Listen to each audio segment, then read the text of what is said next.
so much, Iris. I'm very excited to welcome you all to our panel discussion, Advancing Latinas in Technical Roles. My name is Julia Baidri Gonzalez. I am a lead solution engineer at Tableau Software, which is a Salesforce company. I have been working there for about 3.5 years, and I focus on data visualization, working with the United Nations as well as nonprofits. I am very excited to introduce our panel today. Margarita, go ahead and introduce yourself. Hi, I'm Margarita Martinez. I've been working at Roblox for the last few months. I am a technical recruiter on the Tiger team, working on high priority roles across the organization. Thank you for having me today. Awesome. Catalina? Hola everyone, my name is Catalina Laverde. I'm an engineering manager at Spotify. I'm part of the home team, so that is the first thing you see as soon as you fire up the Spotify app. I'm from Colombia, born and raised, and I'm super happy to be here to speak with you today. Awesome. Ty? Yes, hi everyone. My name is Ty Veloso. I'm a senior manager at sales for Salesforce. And I've been with Salesforce for 4 years. And before that, I was with another tech company. So 10 years working in the technology space. I'm originally from Brazil, and I currently live in Miami, Florida. Awesome. Really excited to speak with all of you today. So let's start with the first question. Can we talk a little bit about how each of you came to the decision to get into a technological field, and what was it like in order for you to progress in your career? Let's start with Catalina. Yes, I actually have kind of like an unconventional story. What I actually wanted to do was to school for journalism or literature. I used to work in radio and TV when I was a teenager, but a few months before studying university, I decided to switch to computer engineering. I wanted to study something challenging, something different, but I didn't even know it had to do with coding. So I kind of like just jumped into this whole new career and no field of study, and I had no idea that I was going to have to code. I also didn't have a chance of switching majors because my mom was very clear, we don't have a lot of money, so whatever you begin, you finish. And I was lucky enough to fall in love with coding and computer science. I have to say that it felt more isolating when I moved to the United States. I felt the lack of belonging, I felt it more here. And I got a couple of like very interesting lessons there. The first one was that we can see it and talk about how difficult it is to be sometimes the only woman in the room, or we can have a conversation of how you can use your current situation to your advantage.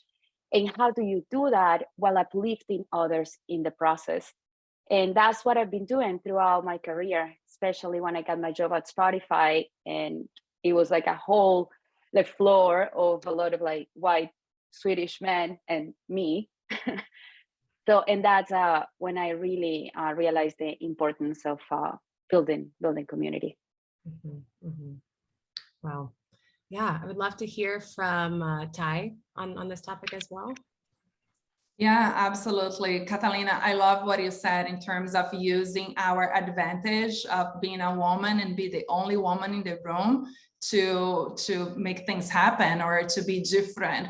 And instead of, like you said, instead of like talking about the challenges that comes with that, it's like, what are the advantages? And that's something that we definitely need to talk more about. So the way I started in the tech industry, it was very unique because I was living in New York and I was working on Wall Street. I was on a trading floor doing interest rate swaps and foreign exchange, and came to a point in my life that I'm like, this is not what I want for the rest of my life. I want to have a better quality of life. I want to live in a place that is warmer. And I decided to move to Miami. And before making a decision, I started looking for a job in Miami. And there was a BDR, business development representative job that came up in the tech industry 10 years ago, which was a huge kind of like, in terms of pay, was a downgrade for me, but I was ready for a change and I saw the future in technology. I saw that there was a lot of opportunities in terms of career. And I took that job 10 years ago, and I've been growing in this space since. I became an account executive, a sales account executive, and today I'm a regional manager. And I do not regret that opportunity ever. It was like the best decision that I've ever made.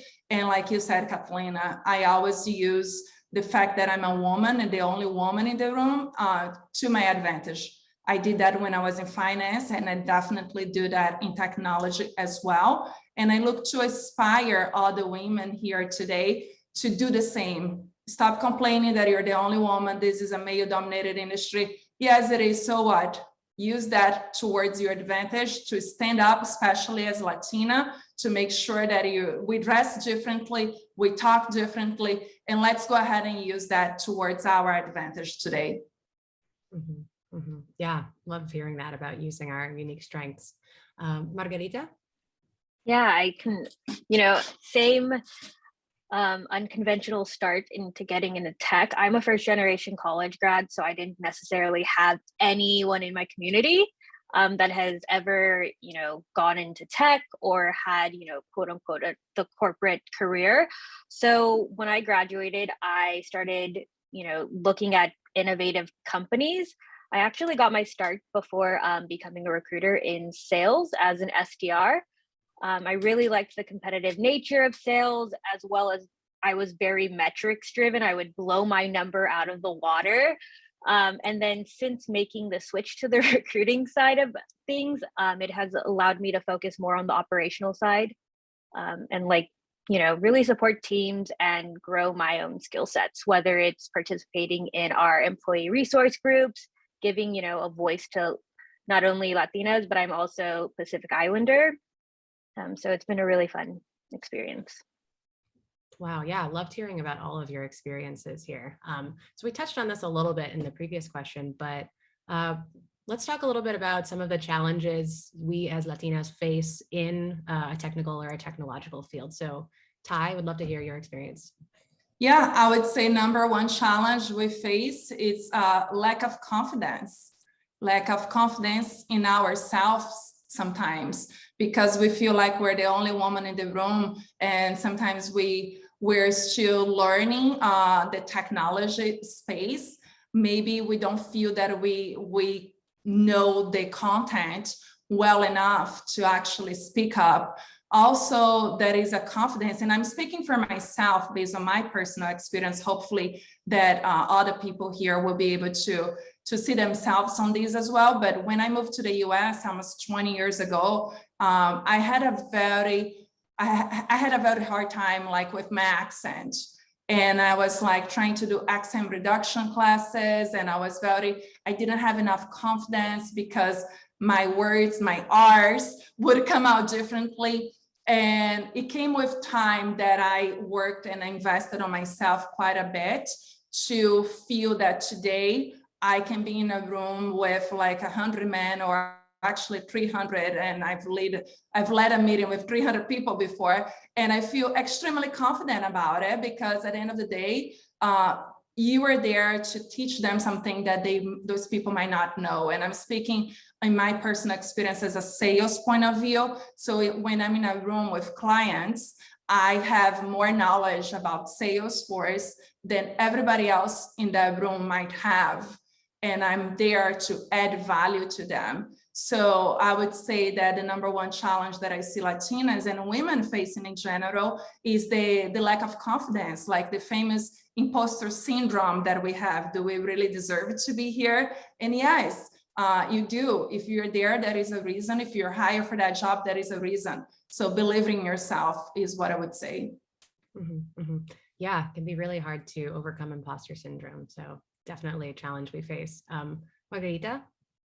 Yeah, and to kind of go off what Ty was saying, I deal with imposter syndrome all the time, as well as I never really wanted to be seen as confrontational, especially being the only woman in the room, or even like the only Latina. We are characterized as these spicy, like feisty personalities. So, kind of how I've overcome my imposter syndrome, because I definitely know I'm a Chicona, and like whatever I do and what I currently have chosen as a career is just leaning in, finding my people. I know that's really cliche to say, but really finding my people, as well as like, I've been grateful enough to find a mentor that has helped kind of push me through some of the blockers I was having with my own confidence of, am I really qualified for this job? Why does like an engineering manager or a regional sales manager with 20 plus years of experience, care about talking to me? But yeah, just like leaning in and, pushing through. Catalina, anything to add? Yeah, I couldn't agree more. I think there are so many layers to this question and what it means to be a Latina and an immigrant and be in this country with all of the socio-political issues that we have. I think there's a couple of things I would like to talk about. The first thing is that confidence is a journey. It's a decision that you make every day. You wake up every day, I'm going to choose myself and I want to believe that I have a right to be here. I think breaking out of the mindset of just, oh, do I actually deserve this position? Like, did they make a mistake? Or am I fooling everybody? I think we really need to work every day of telling ourselves that companies are not charities. Like, no one is here doing you a favor. Like, they have a business. And if they hired you and they give you a paycheck, it's because they see in you the potential, the talent, and the expertise to do the job. Another thing to keep in mind is that I believe that in Latin culture, in many ways, we were taught to play it safe. And at least that was my experience. It's not a culture where we risk a lot because there's a lot of struggle, there's a lot of hardship. So we were brought up in a way of like, save a portion of your salary, buy a house as soon as you can. Like always, I set up the fundamentals because you never know. Like every time that I go home, the first question from my grandma is like, oh, Mija, when are you going to buy a house? Because it's really, really important that you have a roof over your head. So we were taught to play it safe, which means that we're a little afraid to risk, to take a project that seems too challenging, that seems too difficult, that we're not 100% certain that we can ace it. And that is a problem because you need to risk in order to fulfill your potential. And most women are working below their competence level for multiple reasons. But one of the major reasons is that we don't reach higher. We don't go for the higher up position because we don't think we're ready. And that is the main problem. So a lot of women, a lot of us can be in positions where we're actually not fulfilling our potential because our potential is in the next position, but we're not there because we're not reaching. So I think that's some of the things that we need to snap out of. Yeah, that's a great point about, moving outside of our comfort zone and really, if you're feeling comfortable, maybe you're actually a level lower than where you should be. So that, yeah, absolutely. Yeah. Makes no sense. If you're acing it. Yeah. That's a red flag. All right, awesome. So let's talk about what it looks like a day in the life of a technological Latina. So would love to hear about the dynamics of your teams or your work or what it's like in meetings. And let's start with Margarita. Yeah, so as a recruiter, I would say most of my responsibilities fall within, building out dynamics and being able to understand and pitch various technical roles. I studied poli-sci in college and marketing, and I'm speaking to people that are using various softwares to do their job and enable our company to be successful.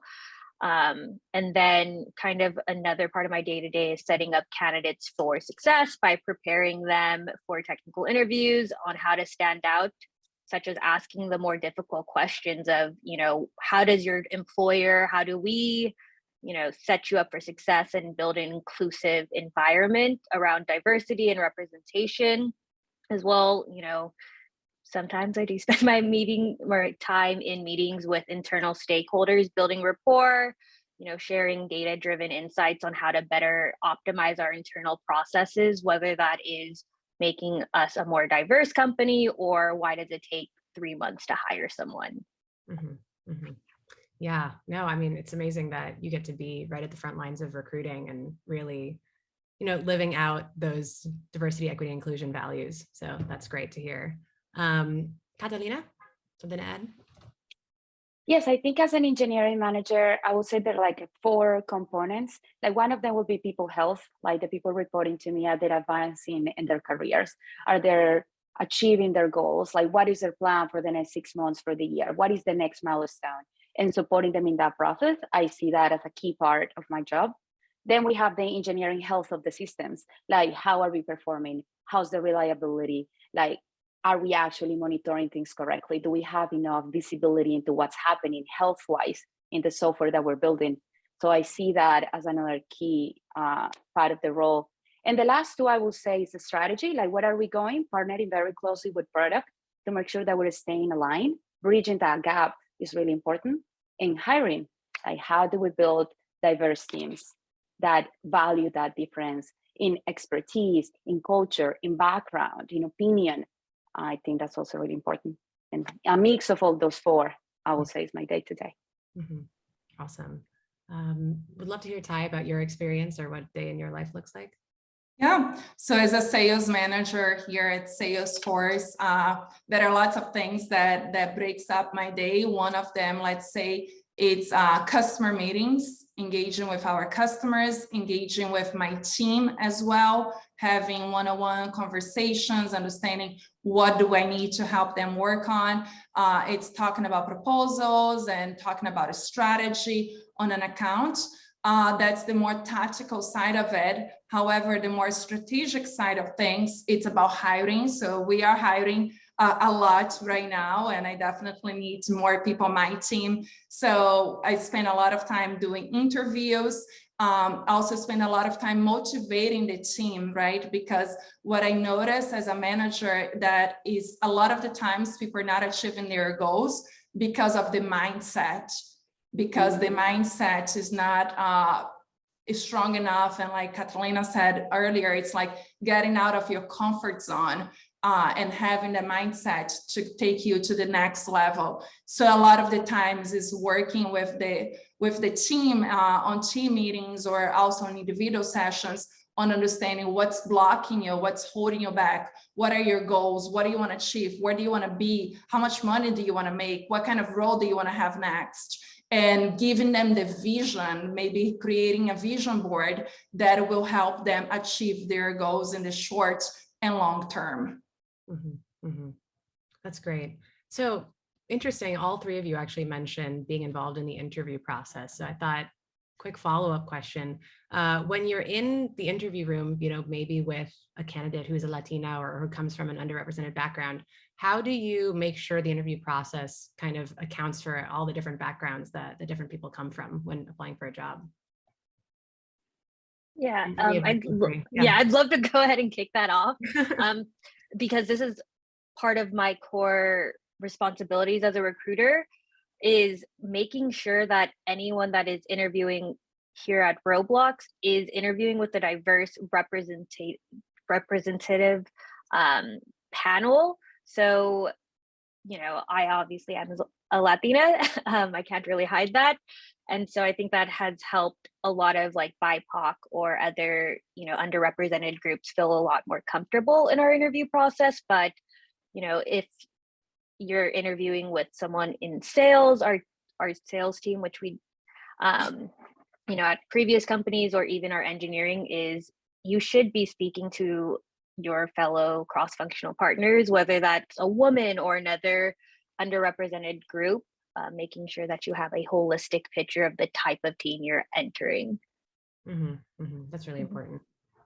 Ty or Catalina, you want to add something? Yeah, I think that's super important, like especially in engineering, there is just so little representation of not only Latinas, but just like women in general, just underrepresented communities. And it's so common that as a woman, as a Latina, you go to interview and then the panel is just like full white male. And it's very difficult to see yourself in that team, but that's the panel that's interviewing you. So I think that a lot of companies tend to underestimate the power of that interviewing panel. But that's only like one direction. The other direction is also very important. I think like engineering managers, we can do a lot more to demand a diverse pool of candidates. Like I'm filling in a role for a senior backend engineer and all of the resumes are getting is like a bunch of guys. Like that's unacceptable. Like give me a diverse pool. Like that should be a non-negotiable. And what I see in organizations today is like it's an optional thing. When you have like someone amazing like Margarita and they're like doing the job or like giving you a diverse pool of candidates, amazing. But not everyone is that lucky. Mhm. So as managers and as the people on the other side, we also have to demand that. And it is okay to say, I don't have women in my team. I want women in this pool.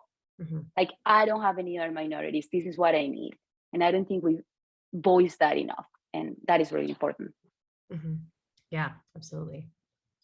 1,000% agree. Managers, we need to lead by example. We Yes. are the ones in a position to hire. We are the ones in a position to make decisions that will impact the company, that will impact the people's lives, that will impact our diversity and inclusion metrics. So we need to speak up and say to recruiters or to other people in the organization, let's find more diverse candidates. Why don't you make referrals of people that you know from your life, and ask for referrals internally as well. I've referred so many people to Salesforce because of my network, because of the people that I know, and we need to do a better job of asking for referrals, asking the recruiting team to find me more diverse candidates, and it needs to start with management for sure.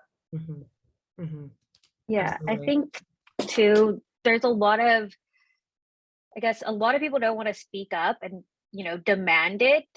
Well, we do have a really strong pipeline, but it is up to whoever is on the hiring team to really voice that concern of like, we need like at least 4 candidates from an underrepresented group. I don't care if they're women. I don't care, if they're Latinx, like we need these people. Mhm. Yeah, and Ty, you mentioned referrals as well. I think, for those of us who are already in the technology field, really making sure that we are, helping others come with us into technology is also really important. All right, so let's talk a little bit about, so if you could go back in time and talk to your 15-year-old self before you started your professional career, what would be, the number one piece of advice that you would give yourself before entering a career in technology? Catalina, let's start with you. A couple of things. The first thing will be take up space.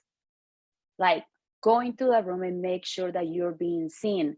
Like, go to the front of the room, raise your hand. Make sure people see you, that they remember you were there. Don't be afraid of that. And the second thing, do the thing that feels scary, because that's what's actually worth doing. If what you're doing is not actually scaring you a little bit and making your heart beat and like sending you to the bathroom, then maybe we need to like revisit the goals and the objectives, because they are not big enough. So do the thing. What is the thing? What is the project? What is the initiative? What is the idea that when you think about it, you're like, oh my God, just the thought of it just like terrifies me. What is that thing? Because those emotions are feedback and they're speaking to you, and that's the thing you need to pursue. Yes, using our emotions as data, absolutely. Ty, any advice you'd give to your 15-year-old self? Yes, I would say invest harder in yourself than you do in your job. At the end of the day, if you're investing in yourself as a person, you're gonna become better at your job. And sometimes I feel that we get too like deep into our work life that we forget to learn something new. We forget to read a book. We forget to listen to a podcast. We forget to meditate. We forget to work out because we're too busy to do anything else aside from work. And all of that will translate into a slower progression into your day-to-day work. So again, invest harder in yourself than you do in your job. Go to conferences, go to webinars, read books. A lot of organizations, they have a tuition reimbursement program that they give up to, I believe it's $5,500 a year, which is tax deductible for their organization. So it's a benefit for them to provide that to their employees. Make sure you're maximizing that. Maybe it's a time to do an MBA, or it's time to do a leadership training, or anything else that inspires you to be better as a person. Absolutely. Yeah, it can be so hard to prioritize investing in yourself and self-care. And here at Salesforce, we have the tuition reimbursement, and it's on my V2 mom this year to take advantage of it. I haven't used it yet, but yeah, part of my vision statement for this year is taking advantage of that. So definitely a great call out. Margarita, any advice for your former self? Yeah, I couldn't agree more with anything you all have said here. So I think a piece of advice I'd give to my 15-year-old self is think about your experiences and what you've gone through and how they paint your bigger picture for you. We do spend so much time getting like hunkered down of, even like, what am I doing? Like, I can't be poor. Like, I can't imagine being unemployed, but you're lacking passion. So, it's okay to pivot. No one knows what they're doing and you just have to let it flow. So always remember to like hype yourself up, whether it's playing that playlist, like you're gonna get it done one way or another. It's just, you have to have that fire in you. So it's okay to be scared, but you gotta like push through. Yeah, a lot of themes of taking the risk, pivoting, moving towards what you're passionate about. I totally agree. Maybe also like don't dye your hair. Don't go ahead and dye your hair that color. That's so fun. All right, so let's round it out then with our final question here. How do we approach the ability to advance our careers, build the confidence that we need to apply to roles that we think we might not be qualified for? So going back to, that risk taking and shooting for, the next level up as opposed to staying in your comfort zone. How do we approach and build those skills to gain that confidence that we need? And let's start with Margarita. Yeah, this is a really difficult question because we've already touched on it. There's imposter syndrome and, maybe not wanting to be seen as this confrontational person or just being afraid, frankly, of what if I fail. So how I've kind of built my confidence as, when I was looking for my next role, I come from startups. So I don't come from big name companies such as Salesforce or Spotify. And, moving into Roblox, that was one of my scariest things for me. It's like, what makes me qualified? I'm not, am I pitching myself correctly? Because I don't know. Like, I've just been always putting out 20 fires at once. So I know I'm good at what I do, but how do I translate that into a more built out system, which is kind of taking a two-pronged approach of like swinging above my weight. So the first part of it is, if I'm an 80% fit for a role, what's that 20% that makes me unique? And how am I going to sell it as this is how I'm going to be, like how I'm going to be able to develop and shaped, which one is going to make me a longer tenured employee here, because I want to see that investment back into me. And two, or the second part is really, yet again, leaning in, asking for help when I need it. I think I've kind of avoided that earlier in my career. But, asking my mentor or professional, network of like, how did you get there? What was the risk? What are some achievable goals and targets for me to hit to like take that next step? Mm-hmm, mm-hmm. Yeah, building your support system, definitely really important. Catalina, let's move to you. I agree 100% with mentorship, with activating your network, having those conversations, having someone that you can say to, like, I'm terrified. I don't know how to do this. Do you have any piece of advice? Can you review my resume? Can we role play an interview? All of that is really important. But I would also say that in order to take that step, we need a switch in perspective where we tell ourselves, I will win no matter what. If I get this job, amazing, I won. If I don't get it, I will walk away learning something. I went to that interview, got a bunch of questions, and now I know how I will answer them better. I connected with this woman. I connected with this professional. Like, I learned this thing, I learned this other thing. No matter what, you walk away with those learnings, and it's better to learn them now than later. Mm-hmm. So just tell yourself that you're winning independently of the outcome. Mm-hmm, mm-hmm. Yeah, embracing the journey, very important. Ty, let's go to you. Yeah, so it goes back to build confidence on your question, right? How do you build more confidence for jobs that you might not be qualified for?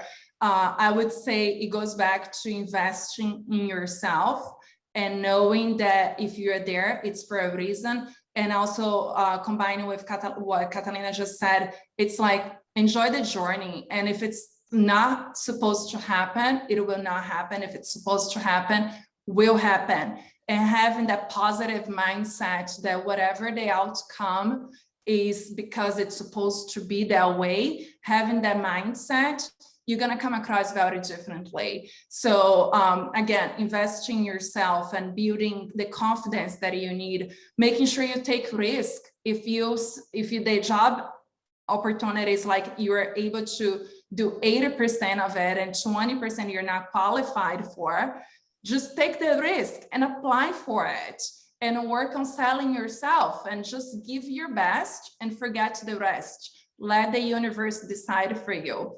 One exercise that I'm going to give it to everyone here as an actionable item that you can do is creating affirmation words. What does that mean? I am. And you can say, I am smart, I am successful, I am qualified, I am strong, I am at the right place at the right time. And just repeat that to yourself over and over again. I would suggest writing that down and reading. You can do while you're brushing your teeth in the morning and just read that over and over again, because language has power. The way you speak to yourself, that's how you're going to be perceived by other people as well. If you are confident and if you believe in yourself and you believe you are strong and you're smart and successful and beautiful, whatever it is, you're gonna come across that way because people will see that. So that's an exercise that I strongly recommend everyone to do. It helped me tremendously when interviewing, when customer meetings, when at the beginning of my career. And that's something that everyone can do, and literally just takes like 2 minutes to read over that list over and over again, and you're gonna become. I love that. I actually have a framed list of affirmations right above my mirror in my bathroom. So I love that you brought that up for everyone here, because it has super helped me as well. And yeah, I'd love to hear other people using affirmations too. So that's amazing. All right, well, we're wrapping up for today. Anything that, any of you want to add, or any additional piece of advice for our attendees here today? Yeah, I'm honestly I'm leaving this so inspired. You all have been amazing, and I have wonderful perspectives. Yeah, same. Thank you for having me. I will say, make connections, make friends, reach out to people, have that conversation, build your network, build that community. Like, do not underestimate any interaction you have in your career and in this conference. Enjoy it. Yeah, same.